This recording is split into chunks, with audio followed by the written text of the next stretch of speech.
எப்படி பண்ணுறதுன்னு பார்க்கலாம். தேவையான உப்பு,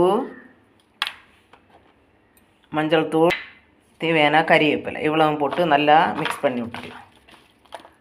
இனி ஃப்ரை பண்ணி எடுத்துடலாம். வச்சு எண்ணெய் விட்டு சூடாயாச்சு. இனி இந்த நெத்தலி மீனை போட்டு எடுத்துடலாம்.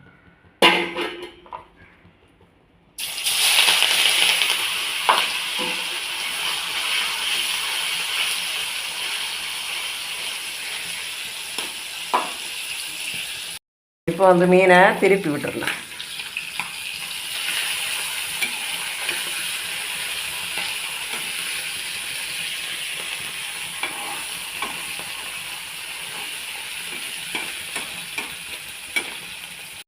இப்போ வந்து நெத்தலி மீன் ஃப்ரை ரெடி ஆயாச்சு. இதை ஒரு பாத்திரத்தில் மாற்றிடலாம்.